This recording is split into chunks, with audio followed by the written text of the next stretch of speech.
this chapter, we will be studying hypothesis testing. And in fact, we're going to continue along with the hypothesis testing for the next few chapters. This is the real exciting part of statistics in my mind. In this section, what we do is we have some sort of an idea, and we take this idea and we collect data, and we see, does the data justify the idea or the claim that is made? This is the beginning of what is called inferential statistics. We studied descriptive statistics before, where we collected data and we described the data, showing a graph of the data, calculating the mean, the standard deviation, or the proportion, depending upon what type of problem it was. And now we're going to try to make some inferences about the data. Hypothesis testing is done consistently and in business and law, in medicine, in education. Somebody comes up with an idea, and we take this idea and we do research on it and see, does the data support the idea? We have some notation that it's important to learn, and the first is what is called the null hypothesis. The null hypothesis we denote as H with a little zero, H sub naught, next to it.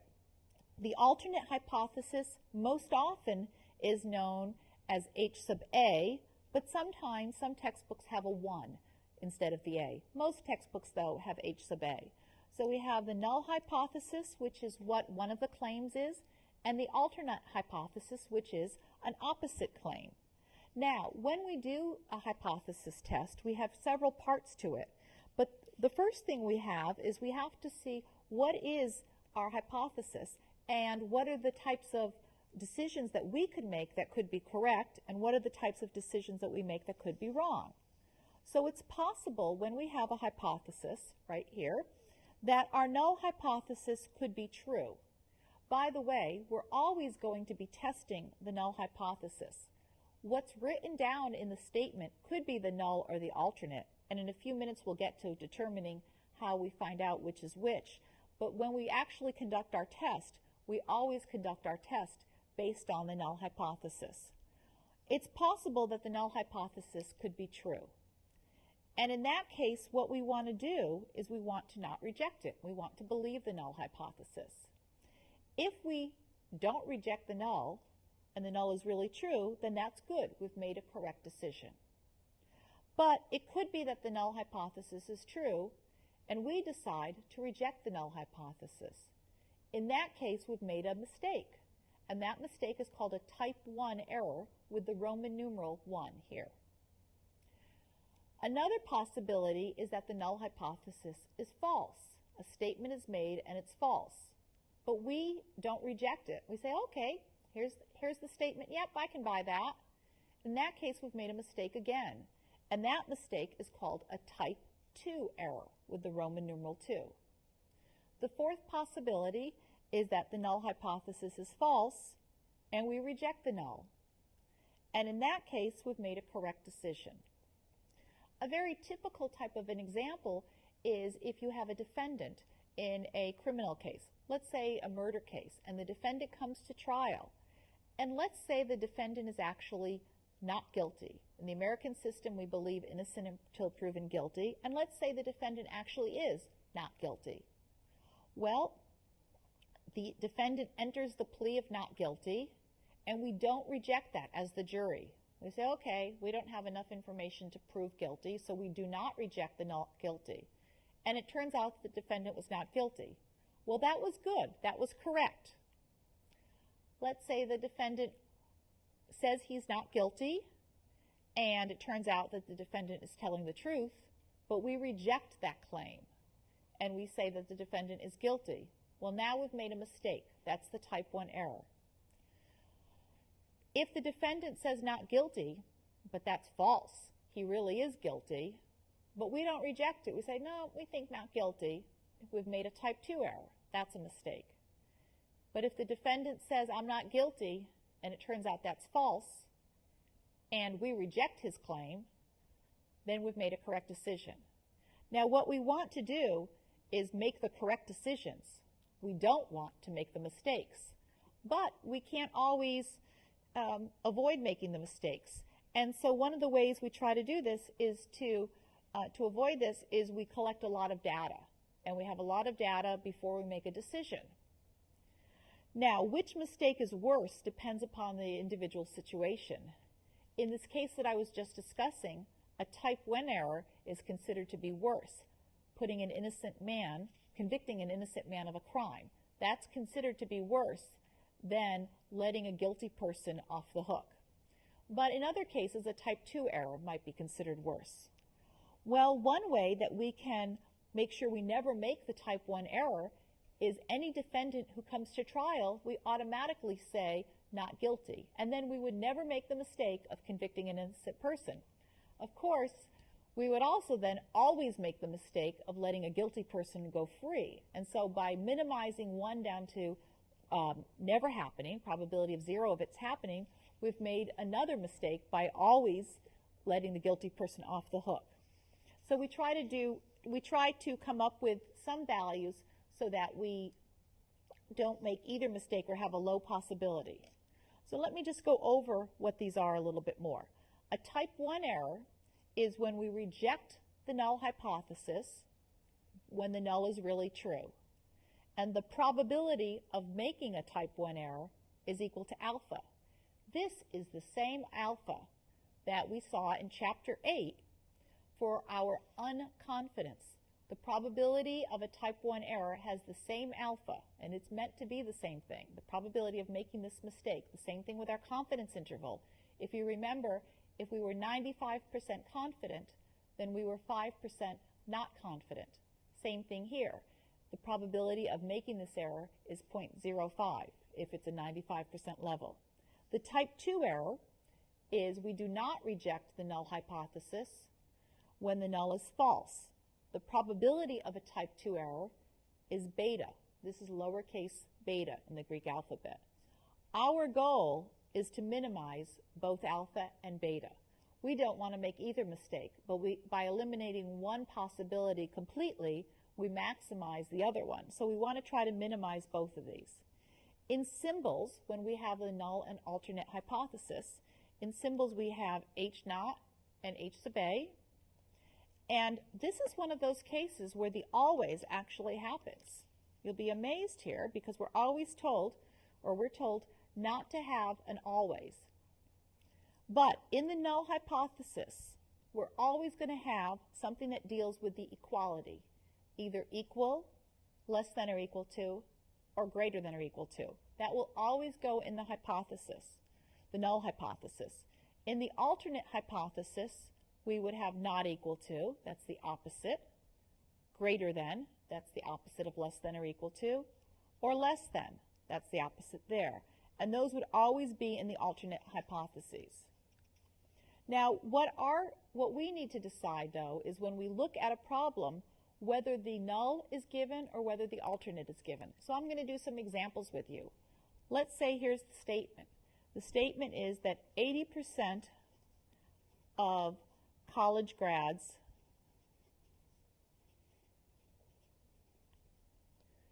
love their elementary statistics class.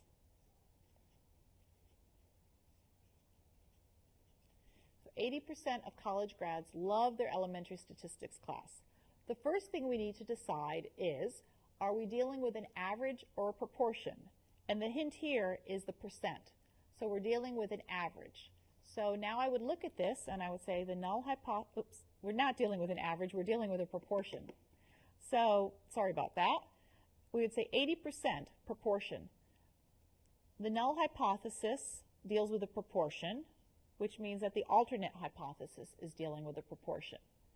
By the way, I hope you notice that I don't have any p-hats. I'm testing the population parameter. I'm going to collect the sample statistics so that I can use that information to see is the parameter correct or not. And these are lowercase letters. The parameter is 0.80. That's 80%. The alternate then is the population proportion is not equal to 0.80. So the null is the proportion is 0.80. The alternate is that the proportion is not 0.80. How we know what the alternate is is we think of what's the opposite of the statement given. The statement says 80% of college grads love their elementary statistics class, and so the opposite of that would be 80% do not love their elementary statistics class. Let me do another example. On average, families do at least 5 loads of laundry per week.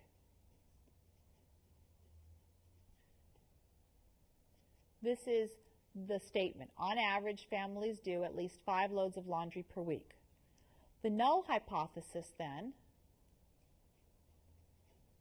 and the alternate hypothesis, are what we need to look for. In this case, we're dealing with an average, so we're testing the population average. Again, remember that you're not testing X bar. You use X bar to help you make a decision about testing the population parameter. At least, the symbol for at least is greater than or equal to. That's the symbol for at least.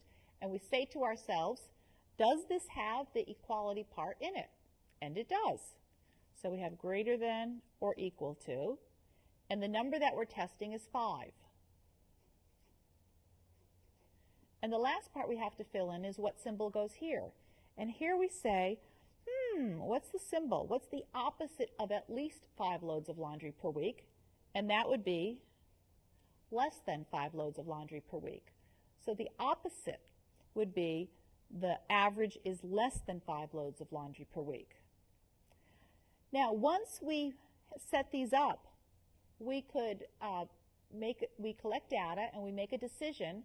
And if we have made a type 1 error, let's look just at this laundry one because this is just so exciting. If we reject the null when the null is true, then we conclude that the average is less than 5 loads per week when, in fact, the average is at least 5 loads per week. So a type 1 error is to reject the null when the null is true. If we reject the null, we conclude that the average is less than 5 loads per week, when in fact the average is at least 5 loads per week. A type 2 error is to not reject the null when the null is false. So if we don't reject the null, we conclude that the average is at least 5 loads per week, when in fact it's less than 5 loads per week. Now, the consequences of this may or may not be significant. Consequence might be you don't buy enough laundry detergent when you go to the store and you need to get more laundry detergent. Not a major consequence. But if you are opening a laundromat, a consequence might be that you don't have enough washers or you have too many washers. So your consequence depends upon what action you're going to take based on this. Well, let's go over how to do a hypothesis test in general. And to do a hypothesis test in general, I think I need to make this a little bit bigger for you. To do a hypothesis test in general, the first thing that we're going to do is we set up our null and alternate hypotheses, and then we gather our data.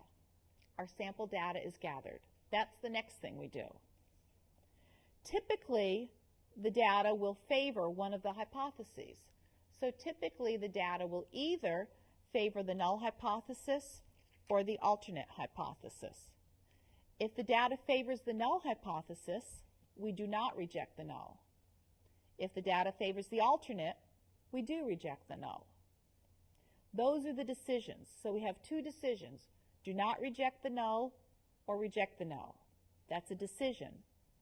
Now we're always testing the null. So we're going to be testing, do we believe that the null is true? We're not testing, do we believe the alternate is true?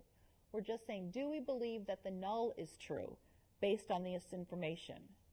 After we make a decision, then we need to make a conclusion. So once we make a decision, like reject the null or not reject the null, then we make a conclusion based upon that. Sometimes we'll find out that we have an inconclusive test. That's when we come up with, and I'll discuss this in a little bit, a p-value that's at the same level of what we're testing at. Now our test could be left-tailed, meaning we're only going to reject on the left side, or right-tailed, we only reject in the right, or two-tailed. And this will start to make a lot more sense once we do an example. Associated with the null and the associated with the null hypothesis is the preconceived alpha. This is the level that we're going to do the test at. And if none is given, the most common one to use is 0.05, meaning we only want to have a probability of 0.05 of a type 1 error. The data that we collect gives us the p-value, or the level of significance. So let's look at an example. And to do this, I'm going to do an example that's in your text. This was an example written by a former student of mine, Nicole Hart, and she wrote an example called Fido's Fleas. And we're going to go through this because this is a much harder problem than I could ever give you. Fido's Fleas by Nicole Hart. And you have this in your text, so why don't you look around with this. My dog has so many fleas, they do not come off with ease. As for shampoo, I have tried many types, even one called Bubble Hype, which only killed 25% of the fleas. Unfortunately, I was not pleased. So if we look at this big, long word problem, the only part that's important right here is which only killed 25% of the fleas. So this is lovely. It's a delightful problem, and thank you, Nicole, for writing this. But I'm going to cross this part off. I've used all kinds of soaps, and I had given up hope until one day I saw an ad that put me in awe. A shampoo used for dogs called Good Enough to Clean a Hog, guaranteed to kill more fleas. Okay, so again, I look at this, and what's important is the word more. This is all lovely, but we'll cross it out. And all the rest of this is lovely, but all that matters is more. We want something that's going to kill more than the 25% of the fleas. I gave Fido a bath, and after doing the math, his number of fleas started dropping by threes. Again, this is cute, but goodbye. With his old shampoo, I counted 42. 42 is important. 42 is the number of fleas he has. At the end of his bath, I redid the math, and the new shampoo had killed 17 fleas. So now I was pleased. 17 is the number of successes. Now it is time for you to have some fun with the level of significance being 0.01. You must help me figure out, use the new shampoo or go without. Well, this is a really cute problem. And if we look back here, this is telling us that we're doing this at the 0.01 level. So our problem is given. Now, you have the solution also in your book, but I'm going to work on this with you. We're going to look at this problem, and the question asks us, what is it that we're testing? What we're testing is the proportion of fleas that are killed. Our null hypothesis is that the proportion is 0.25 because the old shampoo killed 25% of the fleas. Now, Nicole's not interested in not equal to, so that would not be, that's not good. What she's interested in is whether the new shampoo is greater than, kills greater than. So even though the old shampoo killed 25%, what we're interested in is the new shampoo killing more than 25%. This is what's called a right-tailed test. If we get a high enough value, we're going to reject if we're high enough in the right tail. Our random variable, now this is a capital uppercase letter, p hat is equal to the proportion of fleas killed with the new shampoo. That's what we're interested in. And now we're going to draw a graph.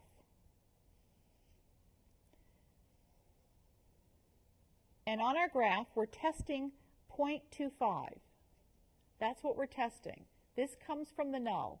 We're always testing the null. So 0.25, and then we're going to find, this is a lowercase p hat, which is 17 out of 42, which is 0.40.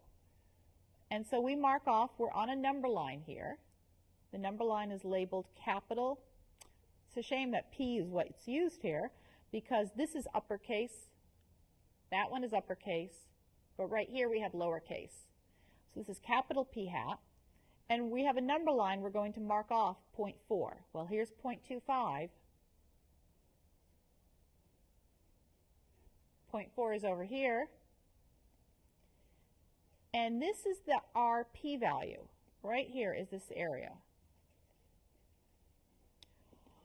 What this area is measuring is if the null is really true, then the probability that we could get a sample statistic of 0.40 or greater due to randomness is the value of the p-value.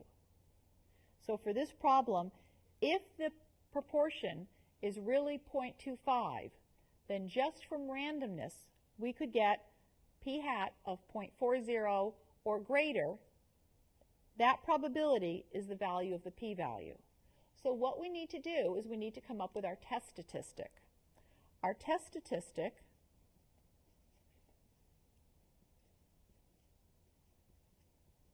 measures how many standard deviations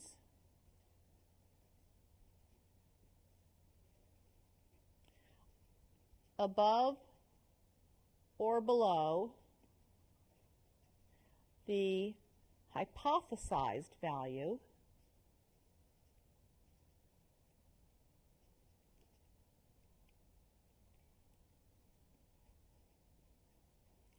our sample statistic is.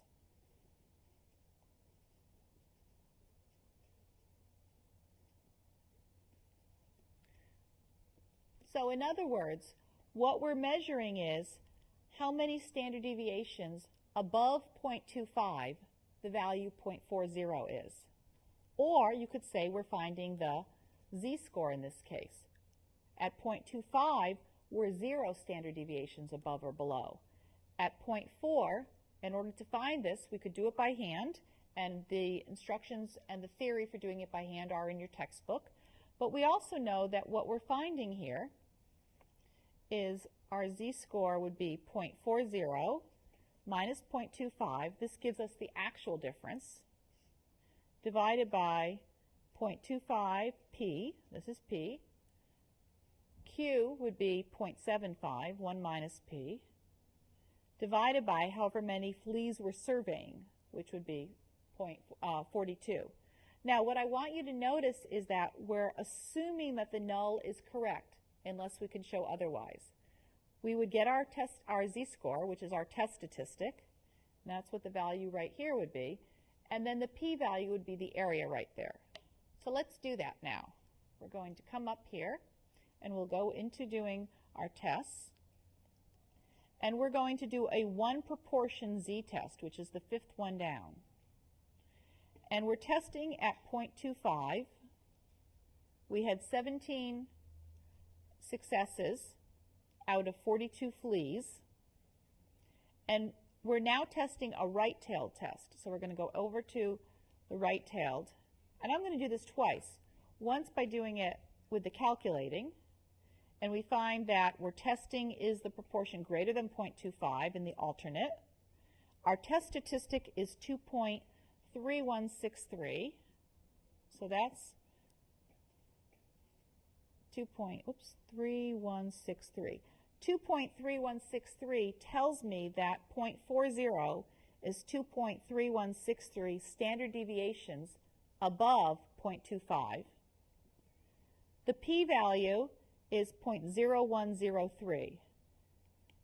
This p hat is 17 divided by 42, 0.4048. But my p-value now is 0.0103. And now we have to make a decision. And our decision is going to be based on whether we reject or not reject the new shampoo. Meaning that, does the new shampoo kill 25% of the fleas or does it kill more?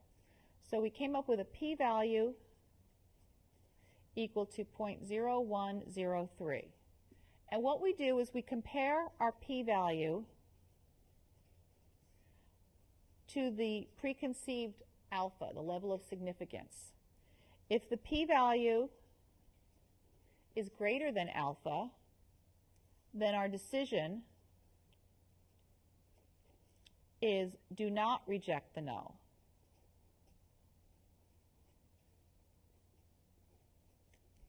So in this case, our p-value is 0.0103.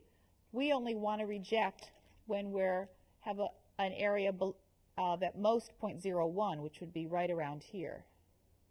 This area here would be about 0.01. The larger area is 0.0103, so we do not reject the null. If the p-value is less than our preconceived level of alpha, then we would reject the null. So in this example right here, if we were told do this at a significance level of 0.05, then our decision would be reject the null, because 0.0103 is less than 0.05. But the problem said do this at the level of 0.01. And so now we've made our decision, do not reject the null hypothesis. The reason is 0.01 is, what is it? It's less than 0.0103, and then our conclusion is that the new shampoo kills 25% of the fleas. If we do not reject the null hypothesis, then we go back to the null hypothesis and we conclude that it's the case, and we would not reject it and conclude that the new shampoo kills 25% of the fleas. So when Nicole has to decide, should she use this new shampoo that's a lot more expensive, what she's deciding is it going to kill more fleas? And if she wants to do this at the 1% level, she would decide, nope, I think I'm going to keep the null hypothesis that the new shampoo still kills 25% of the fleas. Well, that's a very long done out problem with a proportion. I'm not going to have time to do a problem with the averages, but you can do this similarly. When you're testing an average, you're going to have the average that you expect or you're testing in the middle of your graph.